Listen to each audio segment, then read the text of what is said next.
Hey guys, welcome to an episode of Wait What, the podcast where the only thing that goes off the rails is a train of thought. Joining me today is a very good friend, a very funny comic, Eric Kammerer. Hey, great to be here with you, Ruben. Hi, Eric. Hey, I'm doing really, really good today. Yeah, So this is the inside of the bean, huh? this is it. This is what it is. I had heard it was a restaurant. Did you hear that Yeah, yeah, one? yeah. I heard that one. It's not a restaurant, folks, but it's very It's cool. not a restaurant. It's hot like a kitchen. I'll tell you that much right now. Give a little spoiler for the people. A little behind the scenes where it's like, you know what, this basement gets a little hot sometimes.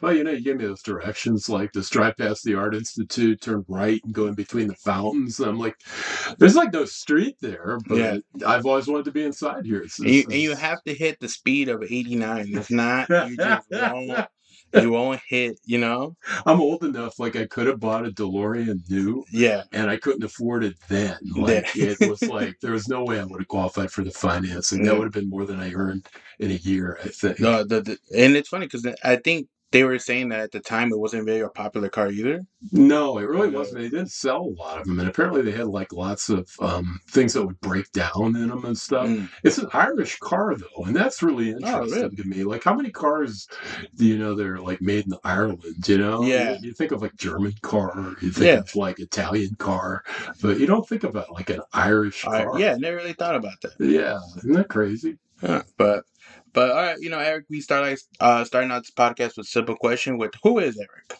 Who is Eric? I'm a really old man, and I am a low level open micer Oh, showcasey kind of yeah, guy. underselling yourself, I see.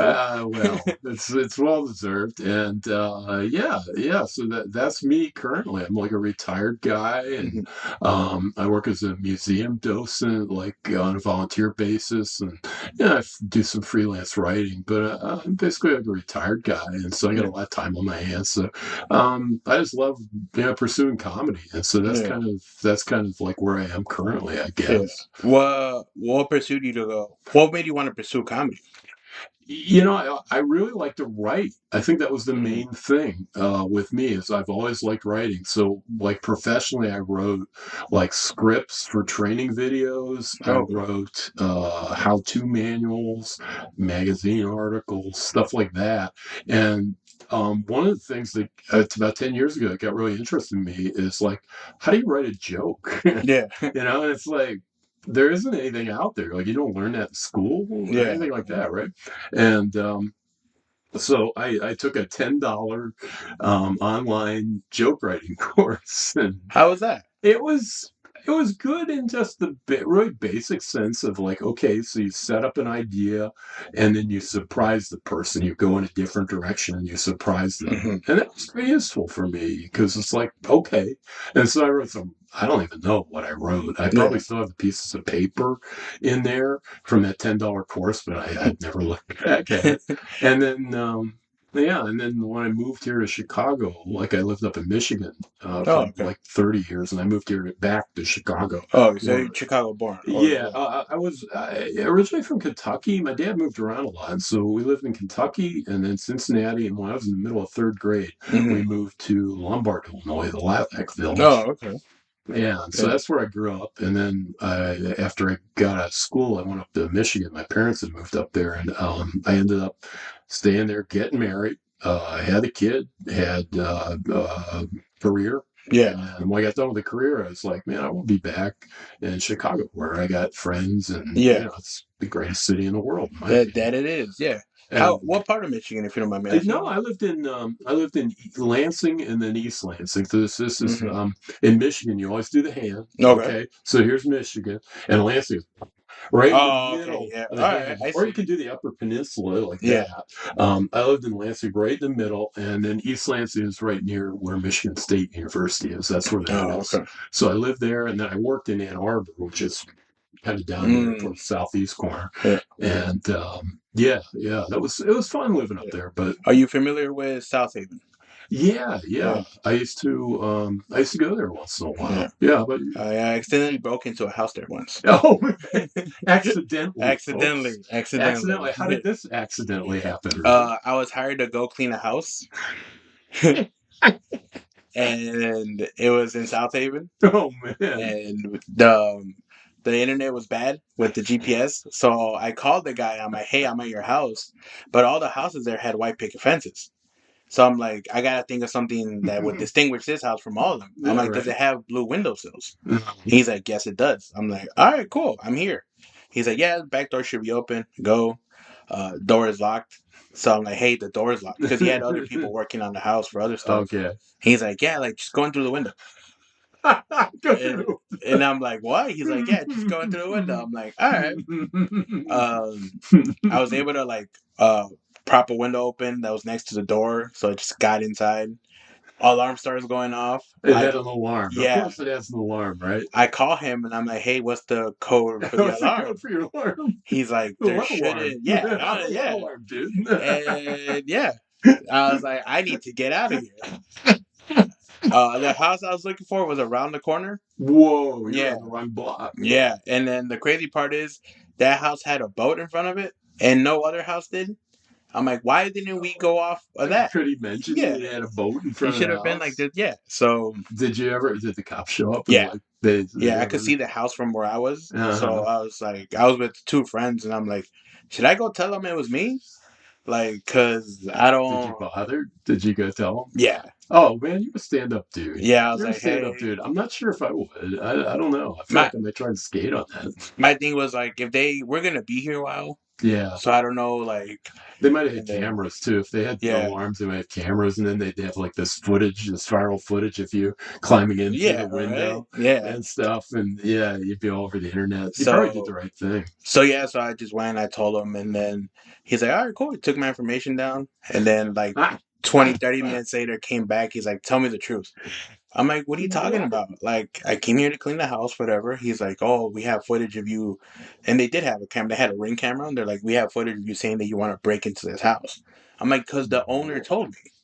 Yeah, Like if he's like, and I'm here cleaning the house. yeah. Like, what if I was really? Why would I stay?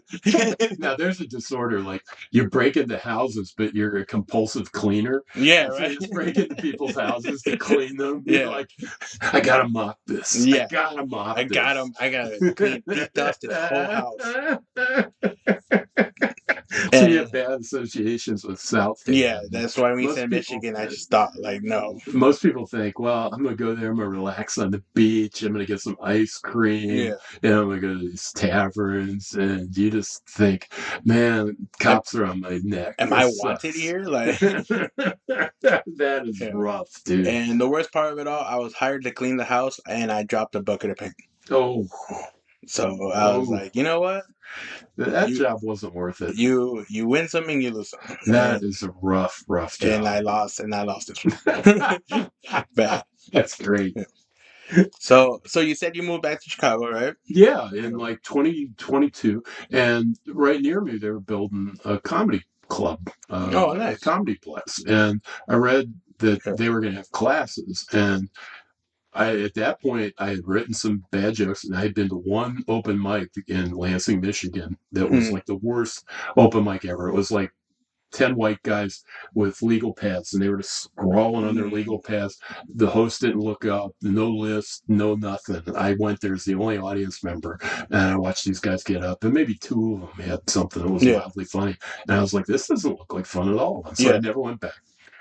So you just went And as an audience type of yeah, thing. this one was an audience member. So then, like 4 years go by, and it's like, hey, here's a class. So somebody could actually tell me, how do you do this? Like, Hmm. okay, I understand kind of roughly how to write a joke, but how do you get on stage? What do you do? And so the class really helped with getting started with that, and it Hmm. was fun. I met a lot of cool people, like Obi, your Yeah. brethren there in Shout out Obi. Hose Yeah. Brothers. Yeah, he was in that class, and Marta Siegel Block, who's like a successful comic now, was in that class. Evan Thomas Mm, was not in my class, but in another one. So I just met lots of cool people there, and it kind of branched out from there. As you know, it just yeah. gets to be something you love doing, right? Yeah.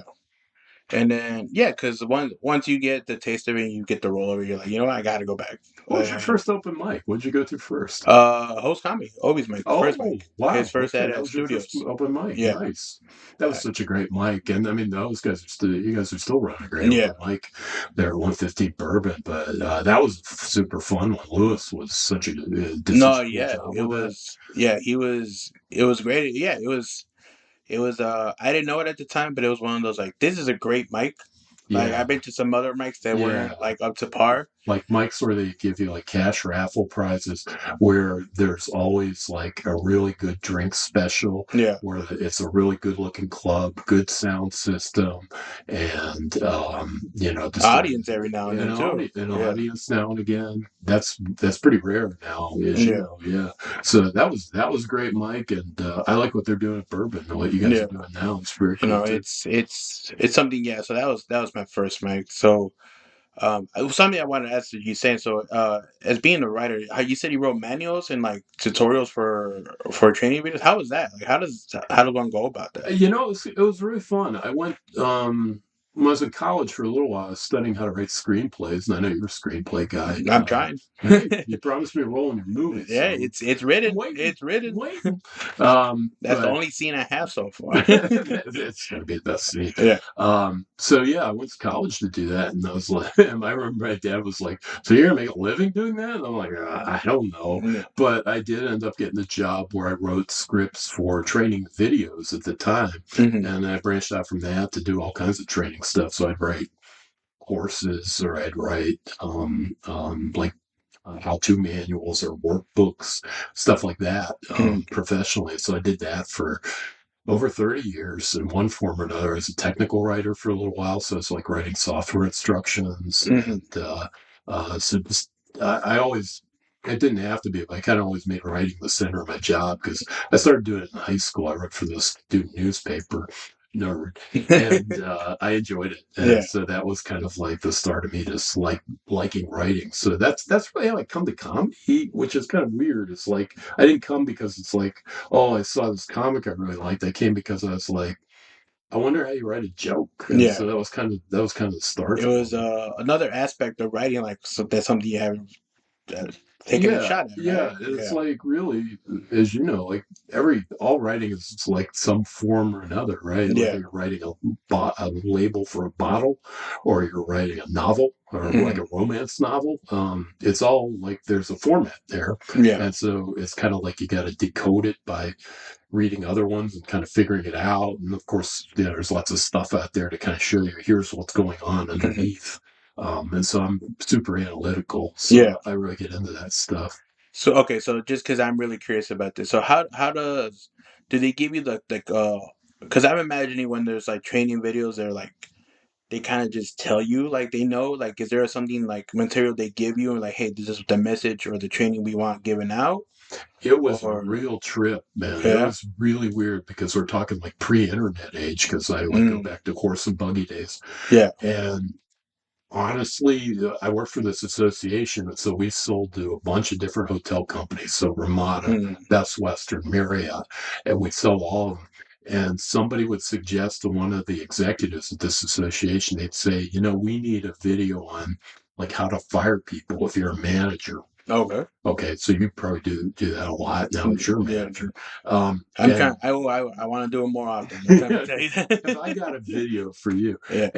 and so they say, okay, we need a video on how to fire people, and at the time I'm like maybe 25, and I don't know anything about anything, Yeah. and so I'd ask around, I'd say, hey, I'd ask some of the people who work at the association, I'd say, do you know anybody that works in a hotel who hires and fires people? And they'd tell me. And then I'd call those people, maybe sometimes even send them a letter, and I'd say, hey, can I come talk to you at your hotel, or Hmm. and ask you questions? And can you tell me about this? Or if it was like a how to, like, how do you fix an HVAC unit? I Hmm. say, hey, can I come watch you do that for a couple days? So I'm taking all these notes and I come up with an outline. And at the same time, getting in touch with a bunch of people in the hotel industry who are experts at this, like executives, and saying, "Hey, can you read my outline and then my script and Yeah. check and make sure I'm doing the right thing?" Yeah. And so it would take, 3 months from the time they told me, "Hey, make a video on cleaning toilets," to boom, having the video Yeah. done, because there's a lot more going on, and there was no internet, so I Yeah. had to do all the research myself, and so it was really an interesting experience. It was fun, and it made me curious about everything. So, Yeah. like, I'm real good at cleaning toilets Yeah. now. I'm real good at breaking down restaurant operations. Like, I go into a fast food place and I look around and I'm like, oh, they should move this lettuce Yeah. station over here because they'd get the sub done No, quicker. I mean, So it made me super curious about yeah. everything, and so that's something I really enjoy about writing. No, that's really interesting because then there's I also have like the curiosity when you learn things and when you're like, hey, how come they're doing this? And then when you Hmm. learn about it, you're like, oh, that's why, and Hmm. then you know like the flow of it. But yeah, it's interesting because as you said, like I've taken some of these training videos Yeah, and then they really thought about like there's a script because sometimes I see some of the examples they use in them you're right. and I'm thinking like, is that something that happened? Is that something that they just took a creative liberty on?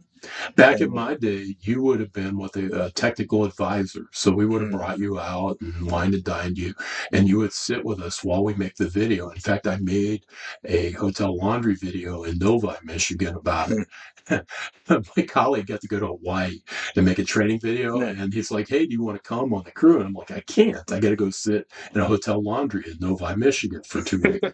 And so we would get someone like you, and you'd come sit with us while we did it, and you'd know the script. But if something looked wrong, like yeah, they were loading things wrong, or they were they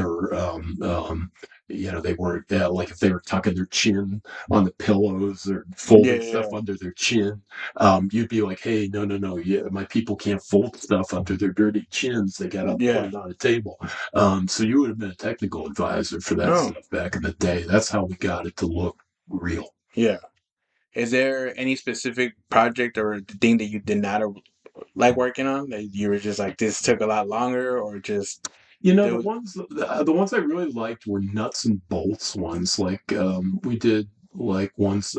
did a series on kitchen safety, and we made each one a parody of a TV show. So, like, oh nice yeah, it was fun. The knife yeah safety one, it was like, the head chef was a vampire, and he was on the wagon, so he yeah couldn't see blood because it would make him go back off the wagon yeah and lose control. And so he teaches knife safety to yeah this person. That was fun. The ones I didn't that like, that's creative we had yeah a lot of fun with them. We really did. It was kind of like, what can you get away with? yeah um, but the ones I didn't like were just sort of like talky ones, like talking head, like ones for executives or something, where it's just like blah blah blah blah, and they're yeah making a speech. I kind of wanted to show what was going on more than talk about it. that makes sense. Yeah, And then that's what they say about a construction. Sometimes you really got to be detailed to it. If not, people take liberties, and you're like, all right, see, that's yeah. not what we meant by that. Like, No, exactly. There's a lot of, there's just a lot of craft to every job, and it's like,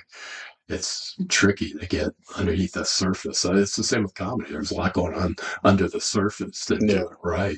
yeah. Because what's that one thing my dad always told me? Like, if there's a rule, if you think that they made a dumb rule, it's because there was dumber people making that mistake.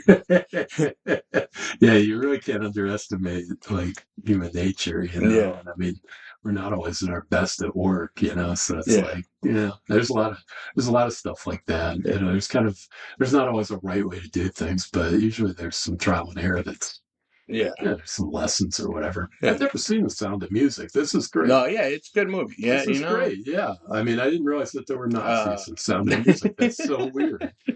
I'm not sure when the Marinette part starts, but Maybe that show. Nice. we got a lot of queued up in here.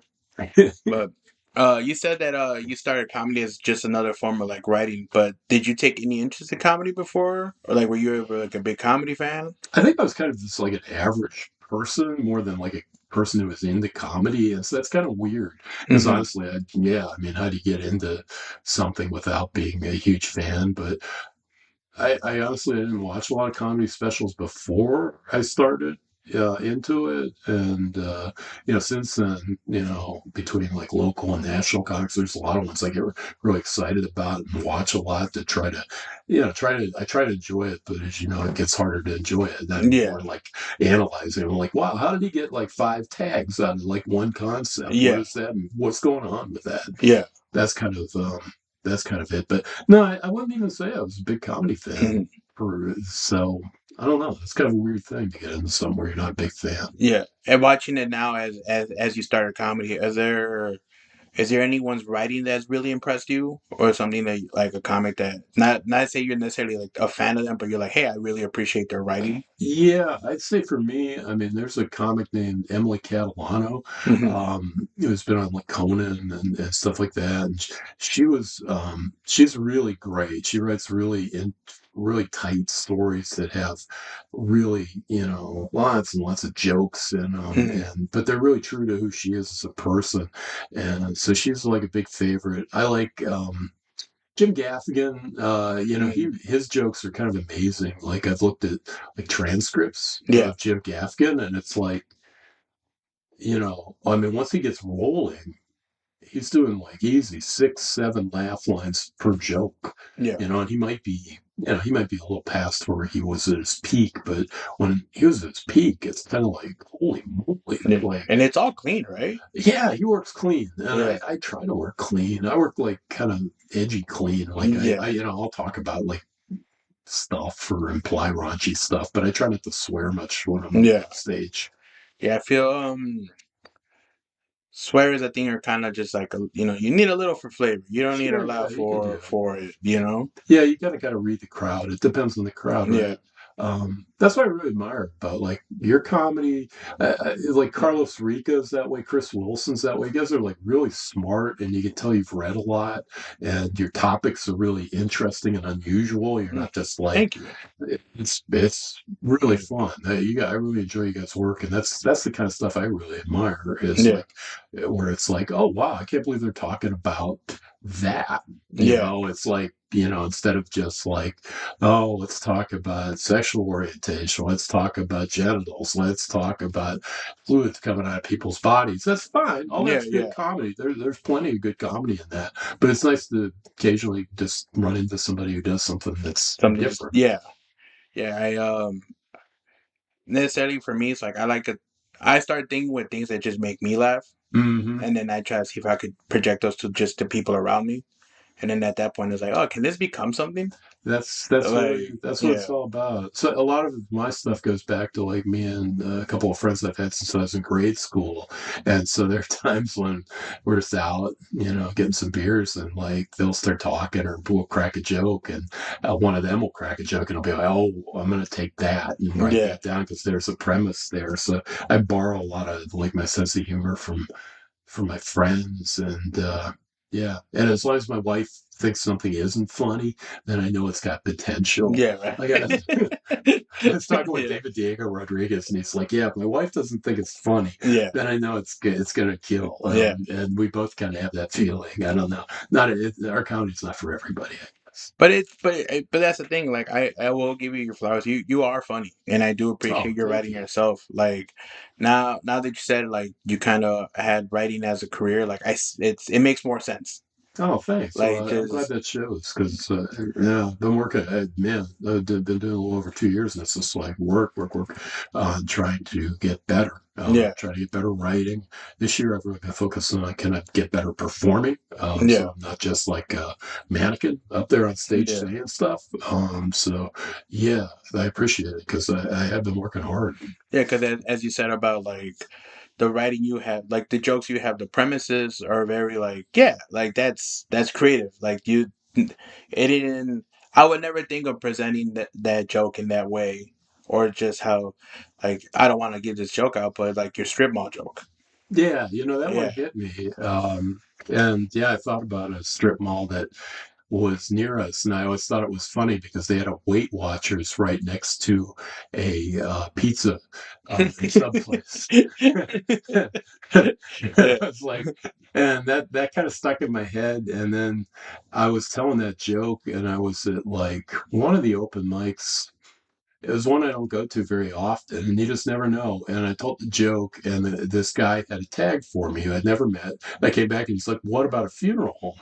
And I was like, I told him, I was like, well, there's no funeral home in a strip mall. But then when I went home, I was like, but it could be across the street. Yeah. And so I was like, boom, there it is. So whoever that anonymous fellow was, I thank you for giving Yeah. me a tag. And so, yeah, sometimes they just come to you. And that's like a topic, like yeah, big topic for me is just getting older. It's like something that's on my mind a lot. Yeah. And so I like that joke because it's about getting older and looking back at the sequence of your life. Yeah. And so I like that about it. Oh, it's a good joke, and I don't want to spoil it because people should definitely come out and see you. You, It might be on my Insta, so you're welcome to look up yeah, the vid. It's fine. and okay, so I think at this point I really want to give. I'm more curious about writing because that's something that I enjoy also. I can tell. So, what are your kind of favorite pieces of literature? What did you gravitate towards more, just reading or? Yeah, I've always liked stuff that's more modern. I'm not so big into historical fiction. Like I like everything kind of after maybe the turn of the 20th century. Mhm, Kind of for some reason, I really like that. I like Ernest Hemingway's writing a lot. I'm a mhm. docent at like the place where he was born, Yeah, which is a nutty thing yeah, to do. But I like his writing a lot because it's simple and plain, but there's a lot going on underneath it. Um, there's a lot of authors I like. There's a guy named P.C. Boyle who did. You ever see the Road to Wellville movie? It's really old at no, this point. Funny movie that was yeah, based on one of his books. Um, I really like Thomas Berger, who wrote. You ever hear Little Big Man? That old. There's a novel, yeah, Dustin yeah, Hoffman movie. yeah. Okay, yeah. Yeah, he's one of my favorite authors. There's a guy named Murakami, who's a Japanese author, and he does like stuff where it's usually like these isolated dudes who like go up in the mountains and they're living this quiet life, and then something slightly mystical or weird happens and kind of throws them off, Yeah. and then they come out of that with like some feeling different. And so I like his stuff. What was that one again? His name's Murakami. I want to say it's Haruki Murakami. I always Hmm. mess up on the first name. So there was one of his that got turned into a movie a few years back. What are some of his books? Sputnik Sweetheart. Ba, ba, ba, ba, ba, ba, I don't know. Gosh, Pinball, stuff like Mm. that. He's a Okay. really unusual writer, but Yeah. his stuff reads really clean. And he's a Okay. baseball fan like me, so Oh, I like nice. him a lot. In the sense of like books that become movies, like, and you say because you went to school for screenwriting, right? Yeah, Do you have can you see like the breakdown of that, how it happens, or have you did like how what do you like? Do you know the process of how that goes about? I never adapted a work. I always wrote from scratch. I've probably done three, maybe four screenplays that Hmm. that never did anything. Yeah. Um, Hit me up. But yeah, like I had a class with. I went to Southern Cal for a few years, so I ran out of money, and there was a class with this guy named Sid Field, and his books are really good. They're really Mm. simple. Like here's screenplay format, Yeah. and it's like first act. Here's what happens. Second act, third act. So it's very formulaic. So it helps a lot because it's kind of daunting just to sit down and say, okay, now I'm going to write a movie. Yeah. And so if you know, oh, okay, in the first 5 pages, I have to incite action. And after about 30 pages, I need to turn things in a new direction. I need to set up a big conflict. And 60 pages, I need a fight between the hero and the villain, if there is Hmm. one in there. And then for the third book, as I get to 90 pages, I got to spin it a different way. So it's very formatted, but of course, out of that like thing that's very locked down, you get like amazing and different works of art. So you Hmm. could get like a Thomas the Tank Engine movie, or you could get like Inception, or you could get, some obscure foreign movie, or you Hmm. could get some like mainstream buddy movie, and Hmm. they're all more or less the same format to some Yeah, extent. that's interesting. See, because all my writing is in the sense of creativity, kind of base level. Yeah, So just I always appreciate to know that there's like, hey, like, and again, it goes to the curiosity of like that there's worlds in everything, right? Like yeah, there's worlds in writing, there's worlds in like whatever you do kind of for work, like yeah, just even as a hobby, it's like yeah. there's a certain way to do it, you know? Yeah, and I think it can come either way. I think some people, it works best is to sit down and just let it go and just write and free associate. And you can always go back and like format stuff, even with jokes. That's probably the best way to go is to free write. Hmm. I can't really free write. I'm super analytical, so I have a hard time turning off the editor thing. Yeah. And so I'll sit down and I'll be like, okay, I'm just gonna write a few sentences about this, and then I'm like, no, no, no, no, and Yeah. I'll start moving it around. So I have kind of a tortury kind of writing process that's Hmm. like overly analytical, but probably the better way to go is like Yeah. what normal people do, which is just free write, man. Just get stuff down, and you can always format Yeah, it because later. with I guess with your methods, like there's a good structure, and I think that's just something that's always going to be, solid. Like where it's like, hey, like this is where it is, and this is how like you're right. The writing is good, and now how you're saying like if you feel like you have to perform like to be more performative, which is I think you're good regardless, but just because I think I'm a big believer like the writing shows, you I know. agree. I think it's I for me that's what works. Although there's some comics that are just great performers who just like, do amazing. Like Sebastian Maniscalco, like he's a Chicago area guy, a really Yeah. popular comic, and a lot of the way he gets laughs is like his physical Yeah. thing, his facial expressions and movement and all that. And that's pretty cool to be able to do that. Like Hmm. I could never do that, but I think that's really cool Yeah. that there's like different ways to get comedy. But I don't know. I'm the kind of person I like structure. I like kind of knowing things, researching, figuring stuff out. Yeah. That's kind of like that's comforting to me. Where other people look at it and they're like, "Oh, that's crap, man. You got like the structure for a joke, and you're trying to push your stuff into a structure. That's not creative." And I Yeah. get that. That's certainly one way to be. It's just for me, it's my security blanket. Yeah.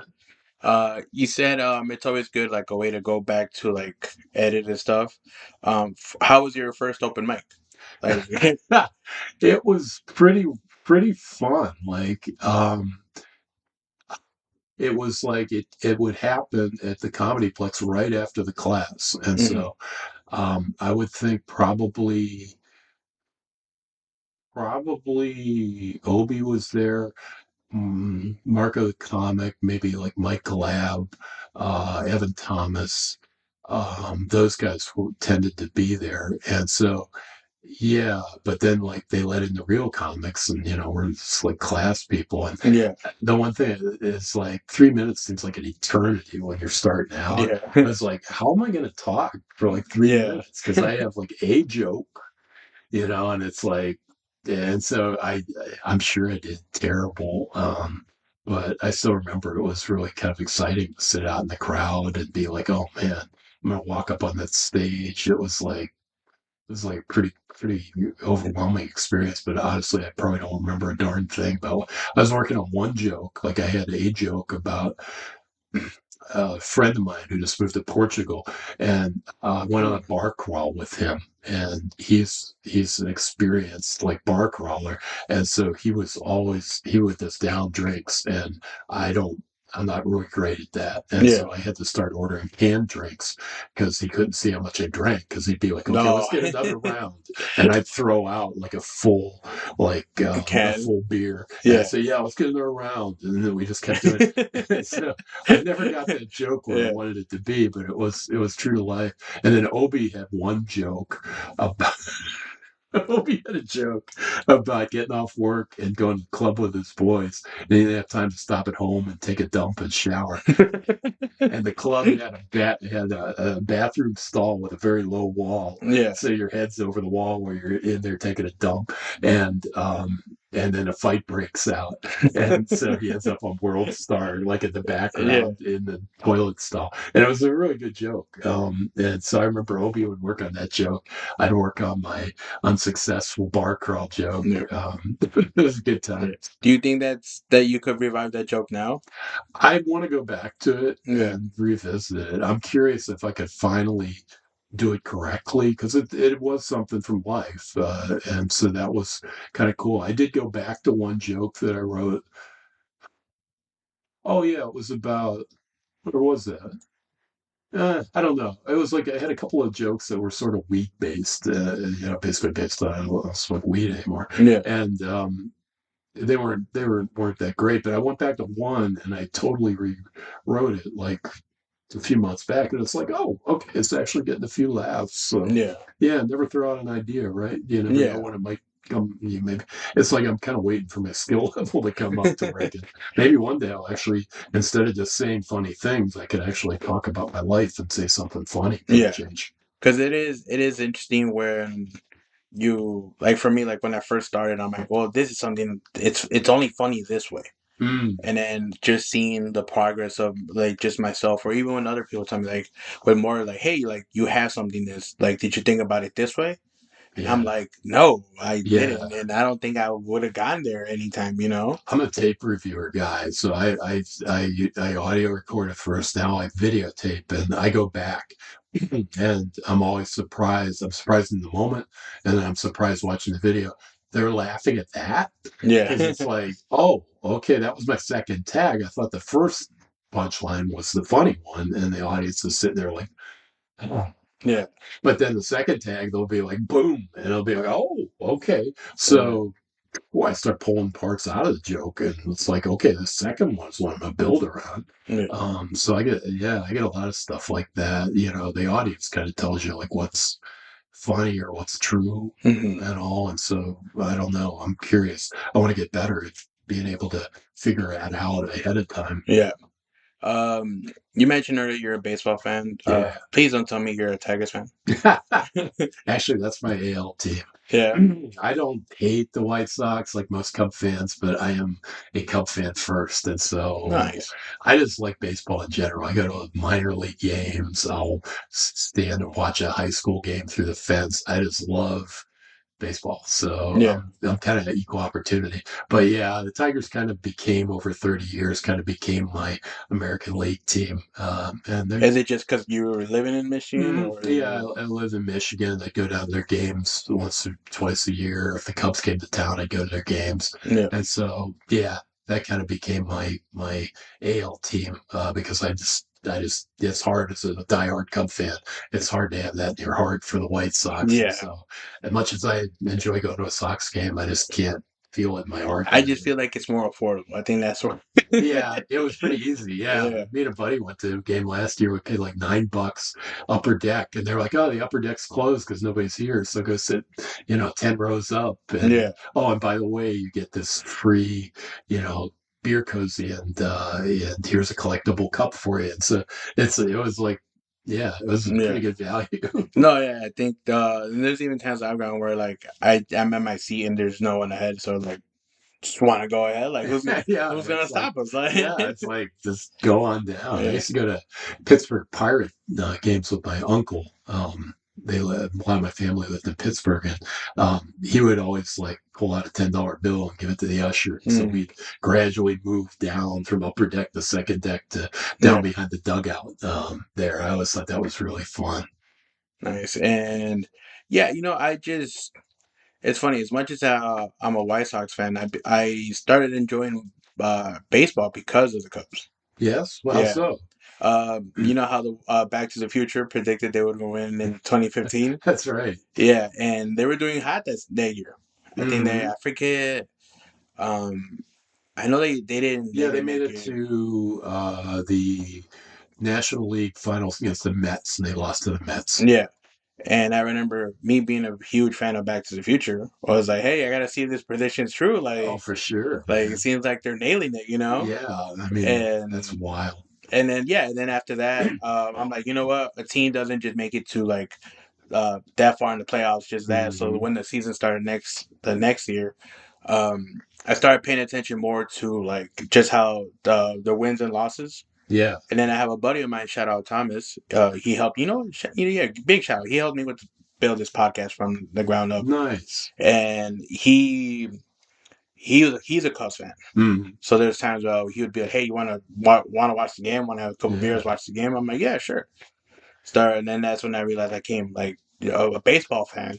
Yeah, it's the Yeah, same with me. It goes back to like grade school. Like we'd come home from school, me and a friend, and sit around and watch the Cubs. And they were terrible, yeah, and all. But it's like it's kind of becomes this ritual, and so that just became who I was. So all those years living up in Michigan, we'd like hop in the car and go to Cincinnati to see a game, go to Pittsburgh, go to Milwaukee to see a game, hmm or come down here and see a game, just to kind of go through that ritual, man. It becomes yeah, kind of part of who you are. I'm like a big sports guy, so yeah. I just love that. And it's also such a yeah. It's I don't know. It's funny in that it is like baseball is such like a good bonding like game to watch. Yeah, it's slow and you get time and you get to, have a drink and, Hmm talk and all. It's not this constant action. So Yeah, it's a nice way to just kind of relax and kind of take things slower. That's what I yeah. really like about it. Say a big sports guy. What other sports do you follow? Big Bulls fan forever, like Nice. since like 1976, which is Pistons didn't steal you. I went to a lot of Pistons games. Not a Pistons fan. But big NBA fan in general. I like football. Maybe not as much as the other sports. Um, I like hockey, but I don't understand it. Like yeah, anything that involves offsides, I don't understand. So I played some soccer as a kid yeah, and pick up basketball, and just like I don't get offsides. So I I get lost watching hockey, but I yeah. like it. So yeah. Any soccer? I watched a lot of soccer growing up, and I'll occasionally watch like some Premier League or watch like the Spanish league or stuff like that if it's on TV. Hmm I like it. I like soccer Yeah, and all. And all, but it's not my number one. But I enjoyed playing it. It was fun. It yeah. was a good workout, and man, it was bad. I never scored a Non-stop goal. running. I don't Oh, like it. lots of running, Yeah, lots of running. I never scored a goal. Like I was on the company soccer team for a little while, and never scored a goal. But my proudest moment, one of my proudest moments in sports, day before Thanksgiving, we were playing a game, and we were playing indoor soccer, and a guy boarded me, and he split open my damn. eyebrow, Yeah, and I put a towel on it, and I was like on the bench, like, yeah, I got a sports yeah, injury, man. and the guys were like, dude, you really ought to like go get that looked at. That's a pretty bad tear. And I was like, yeah, I'll wait till the end of the game. And I went home. My wife's like, yeah, okay, I'll take you to emergency. And so I go to emergency and they put these big, ugly stitches in my eyebrow. Yeah, And then I get to go have Thanksgiving with my family the next day. And my sister's just staring at me. And about halfway through the meal, she goes, okay, I'll bite. Well, what happened? yeah, Did Anne finally get sick of you and clout you? Or, and I was like, no, yeah, I had a sports injury, man. yeah. This happened playing sports. So I was so proud. It was the play of the game. That was the most exciting thing that ever happened to me. It certainly wasn't me whiffing on all those goals. I think about as a sports, I always have like this thing like what would I be embarrassed most by? Like Mhm. airballing a free throw, like completely like whiffing like a strike, like what would be more embarrassed? I think for me, I think I settled on like tennis. If I had a good swing that I did the and Oh, missed. and missed the ball. See, that would be hard to hide from. Yeah. The thing is, like pros make all those mistakes. Like I was watching last week, and this guy for Cleveland, he was a rookie and he was a I catcher, saw but they this. played him in left. Yeah. He throws the ball up in Yeah, the yeah. stands with 2 outs, so he gave up a run, and Yeah. his team lose. And I was like, man, that's a terrible play. Yeah. Or like the U.S. goalie last night. Oh yeah, that was I used to play goalie when I was a youth soccer, and he botched it. He came out too far, and then he kicked like I used to kick with his head way back and his leg yeah. dragging on the ground. And I was just like, oh, even the pros could do that. Yeah. And the flip side, though, is if you or me go out to the park, we can stand at the free throw line and we might get lucky and we might bang down a Yeah. free throw. Mitchell Robinson just signed like a $13 million contract. He only hits half his free throws. So Yeah. we can actually do something that like a top level professional player sometimes fails at. Yeah. I Yeah. hope they don't look at us and be like, we could write jokes too. You know what? They could get booked Yeah, faster. right. Like That. Mitchell Robinson's like, I want to be a comedian. Yeah. He'd be like on a national tour, like right It's away. just right away. Just Yeah, and even. they'd hire some hack to like write like bits for him, and Yeah. he'd be out there like reading his bits, It's like, and how is he at Zanies and we're not? yeah, exactly. Mitchell Robinson, that guy hasn't done any comedy. And he's up there like, I miss half my free throws, but I make half my free throws too. Yeah, right. It's like, okay, all right. All right, another sports question. What would be your walk-up song for at bat? Oh wow, walk up song at bat.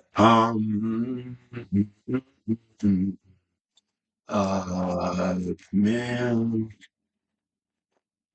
I would pick like some kind of really crazy, like old rockabilly song, like something by Gene Vincent or something like that, or like a piece of classical music. That would be so funny. Well, yeah, and not even like the really well known ones, like dun dun dun Yeah, dun, not the Beethoven thing. I just pick some weird like clip out of Brahms and have them yeah, play that, and then be like, what is he doing? I think yeah, that would be fun to walk up to. What would you yeah. walk up to? I have a joke answer and a serious answer. Hmm. Have you ever heard "Howling for You" by the Black Keys? Yeah, Yeah, that's a good one. yeah. I think I like the da-na-na. Yeah, Yeah, like I yeah. think that's good. I don't know if a lot of players use it. I feel like that. I don't feel like I'm not that genius to be the first one to think of it. I don't know. I can't say I've ever Yeah, heard stuff. Yeah, that's from like the come up. Yeah, yeah, that's such a great album, and those guys are awesome. yeah. Yeah, they have such tough riffs, man. That would be a good sound to come up to. Yeah, my joke answer is I want it to be AC/DC's "Thunderstruck," Oh yeah, but okay. I want to strike out as they say Strike out, "Thunderstruck," thunder strike out. like just completely whiff it, and y'all you're in the speakers. Thunderstruck. When I uh, lived out in LA for a while, when I was in school, like we got tickets to ACDC at what was then the Fabulous Forum, since where mhm. the Lakers play. And a friend of mine, gosh, he passed away last year, Rob. He was a jazz musician out in New York City, and he was a real jazz snob. Like he grew up, like in the Beatles and all that, but he Yeah, just stopped listening to any pop music, kind of turned up his nose because he was a working professional jazz musician. yeah, And so he was coming to town, and we didn't tell him that we had tickets to ACDC. And so we picked him up at the airport, and we're like, hey, man, we got a concert we're going to, and we don't want to spoil the surprise. And so we take him down, and we had like 2 cases of beer in the car. We're pounding down beers. yeah. And he's like, what show is this? And we're like, it's going to be a big surprise for you. And we dragged him in. And it was for those who got the rock. So this is the one where they had the cannons all lined up behind Yeah. the stage. And it was as loud as could be. And he just kind of sat there with a shocked look on his face like the whole time. He was a good sport about Yeah. it. But it was really fun to kidnap a jazz snob into an ACDC show. And I think like that would be the show to do it, like It's it would, so loud. yeah. Like I saw the Ramones twice, and I'd say probably the Ramones, like at Metro downtown, was probably the loudest that Mm, I've ever been in. But ACDC was probably the second loudest. yeah. And like I'm sitting here right now, and I have tinnitus in my ears, like it never goes away. Yeah. And I know that it's from that.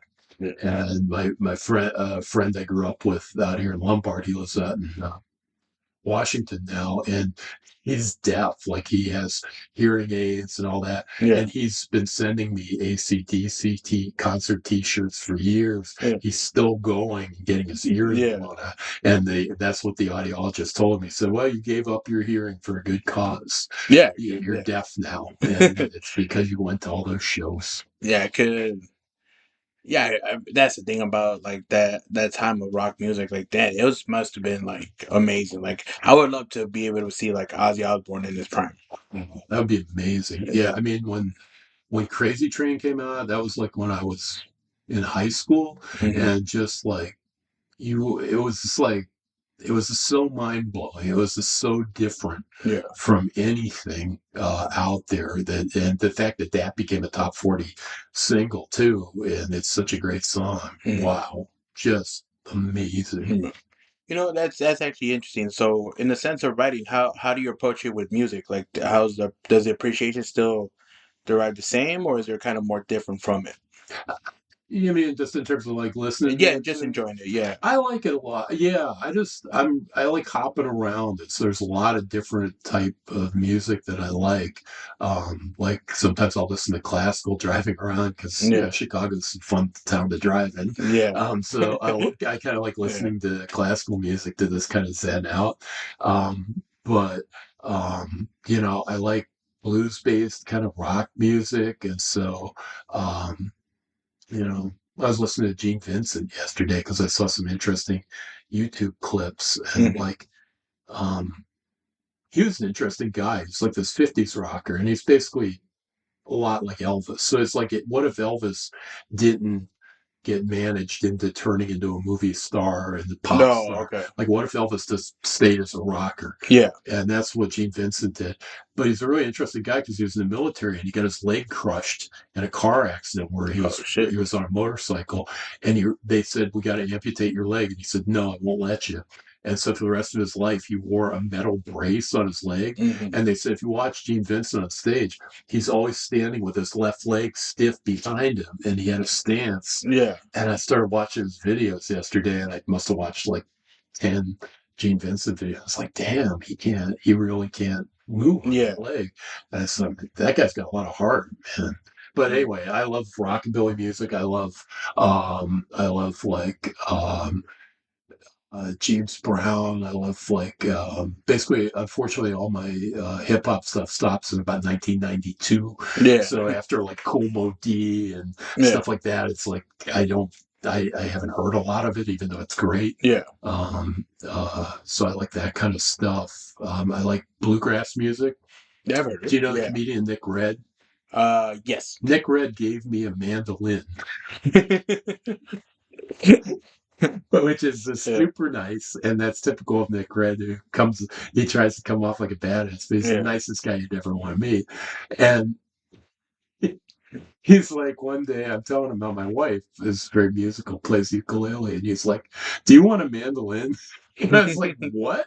And he's like, "I got this mandolin when I ordered a guitar. They gave it to me free." And I said, "Well, how much you want for it?" He's like, "Nothing," which is really generous. Yeah. So we were at a mic one day, and he's like, "Hey man, I got the mandolin." And so we're out by the trunk of this car in the alley behind the bar, like we're doing a deal. And he's like handing me this raggedy box that's Yeah. got a great mandolin in it. So I got it House recently. full of like, what's going Yeah, on, he's like, "What are man? you doing?" It's like, Yeah, "We're trading a mandolin. We're yeah. dealing a mandolin here, man." And I just imagine like it's a mic at a like shoddy neighborhood, and it's like, yeah, all right, guys, we're we're gonna, out behind the bar, like, yeah. pulling stuff out of his trunk. It You was guys got your great. hoodies on, Yeah, it's like we're doing mandolin deals. yeah. But I brought it home, strung it, and we lived in Kentucky for a little while, like when I was born through kindergarten. And my dad transferred around. He's from Pittsburgh, but he got to really liking bluegrass music when we lived down in Kentucky. So it's like really sped up country music, and it features mandolins. And so I've always liked bluegrass music too. And I thought, well, I'll start picking on this mandolin, and I'm never gonna get to being beyond like playing Yankee Doodle really Yeah, slowly or whatever. But it's just fun to mess with. So that's another type of music I like. And thanks to McRae, yeah. I'm actually, practicing it now on my mandolin. Nice. It's always nice. I don't know if you notice, I have a guitar there that I just pick at it Yeah, randomly. that's cool. What Yeah, type of guitar is that? it's a style wise, it's a Fly V. I forget the brand. Oh, nice. Yeah, it just I was one of those kids. You ever hear about that game Guitar Hero? Yes. Yeah, I played it a Oh, lot. Now I'm yeah. like, I could do the real thing. It's so different, And isn't then it? I got the real. I'm like, I can't do any of this. Like, It's hard, right? yeah, My daughter, we had an only child, and so we just heaped her. I feel really bad for her. We heaped developmental activities on her. It's like, mm, okay, this week you got soccer, you got volleyball, you got yeah, guitar practice, vocal practice, piano. And so one of the things we did was guitar, and she was very good at it. And unfortunately, she's not really that into it. But yeah, to keep her practicing, I started getting guitars and playing with her. And so at one time, yeah, I must have had like 5 various, mostly pretty bad guitars that I ended up selling off over the years. But my brother-in-law at the time, he gave me an Eddie Van Halen. Oh, nice. I don't even remember what those type are. It's like the brand. Okay, yeah, Yeah, it's like an Eddie Van Halen brand guitar. Very nice, really nice action to it, and all that. So I enjoyed noodling on them, but yeah, it's very hard to get even yeah, to a basic level with that stuff. It takes yeah. like a lot of devotion. I have fat fingers, so it was always hard to get just that I specific could never string. reach. Yeah, Even with the mandolin, which is tiny, it's like you want me to put my this finger like 3 inches down here. How do I yeah, do something that? like that. And then if I get it, I lose the grip, so I'm not pressing the string good Yeah, and you get enough. that So twirl yeah, sound. Right, and man. I'm just like, all right, Did you play an instrument in high school? no. I wish I could have been more creative with like just an instrument or something. But the first instrument I tried it was the guitar. Mm-hmm. I was able to get some chords down. I could play like 10 seconds of "Wish You Were Here" by Pink Floyd. Hey, that's nice. Yeah, and then after that, it's just kind of then I have to hit a chord, which I'm like, I'm never gonna do. Like, I think the secret is like I don't know who did this, but there's certain blues guys and they tune their guitars to an open chord, and so mhm, really they just bar the guitar. yeah, You just bar at the fret. You don't have to do fingering, yeah, and so you can do some nice 3 that's chord smart. songs. Yeah, So maybe give it a shot. It's like open tune your guitar, so you don't have to like keep thinking about okay, what's a G sharp flatted minor yeah. seventh. That's what bogs down all the fun. Because that was one thing I was able to learn is how to tune it, and Mm. then just kind of I was learning through like tabs, not actual chords. Yeah, it's like EADG. Hmm. So it'd just be like, oh, seventh fret, third string, then the other. I'm like, all right. Yeah, right. And then I try to treat it like the game, and then even though I could understand it, and I could, Yeah, and like how you said with the mandolin, like I could get like the slow version of it. yeah, but like some people are able to internalize like that music theory stuff where it's circle of fifths or Yeah, hey, this chord to this chord, the first, the third, to fifth, to seventh, and I just get lost. It's like chess. Like I've been taught how to play chess like half a dozen times, and I forget like instantly. It just goes right out of my head. Or like poker, people show me how to pick poker like 20 times, and as soon as I'm done playing, it's yeah, right out of my head. I just don't have the head for that kind of stuff. I yeah. don't know why, but my brain doesn't work for You that. know, I'm the same with poker. I've learned it so many times. I have watched so many videos. I watch people play sometimes. Like I Yeah. could do this, and then it comes down to playing. I'm like, I don't know what I'm doing. What I hate about it is the social aspect. Like the last time I played poker, I was like, I don't know, it might have been after high school, and I was at some party and they dealt me in. And the thing is, if you make mistakes in poker, it's not just that you lose, it's that other people get angry at Yeah, you. It's like, wait a minute, you had like a royal flush there, you idiot. And you folded? What are you doing? yeah, And they started yelling at me. And in my head, I'm just sitting there like, I'm never gonna do this again. yeah. And that's kind of I didn't even want to. You guys no, you it's guys helped like, me in. Like, yeah, and I see people getting in fights, and it's just like, to me, that's like the definition of being an adult. Is like if this goes badly, I can choose not to do this anymore. yeah. There's nobody that can tell me I have to do this or that, That's which the is amazing part, right? Where he's like, "Hey, I'm all right. yeah, I'm gone." yeah, Like, it's it. It's like I'm just gonna get another beer and I'm gonna sit over here and yeah, jam the music, and you guys can get in fights over poker. yeah, I'm not going to do that. no, yeah, yeah. You know, maybe one day we'll learn it, and we'll Maybe we will one day. be like, I got all cards with the face on it. I don't know what that means, Yeah, but that's why I need somebody smart to sit next to me and yeah, go, "Is this good? All the numbers yeah. in order?" I feel like when you play like solitaire on the computer, you Yes. kind of click the hint, and it's like, I wouldn't do Yeah. that. Do this Yeah. instead. I'm like, all right, Yeah. thank It's you. like, thank you for the Yeah. help. That's it. I need hints in my Mhm. life.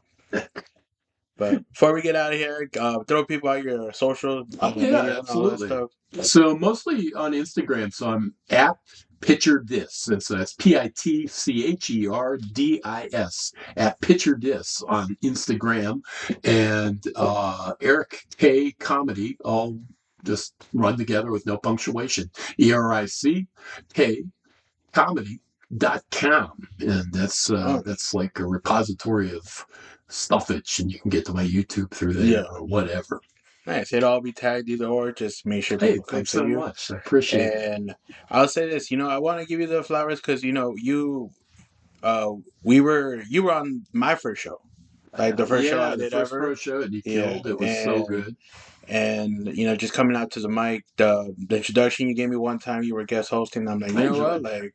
like Eric, you do such a good job of like giving like the credit for people that I feel like I gotta do the same for you, Well, I sure and appreciate it. it's well earned because your writing is phenomenal, and it's like I think people should go see you. Everyone should go see Eric. Oh, If you're you ever the find a time to do it at a show, obviously anytime they have a show coming up, it'll be posted on the page for this. And I'll even just be sure. Make it do yourself the favorite guys and go see Eric. hey, thanks, Yeah. Ruben. So fun. Yeah. But all right guys, that was an episode of Wait What? Catch you guys in the next one. Peace.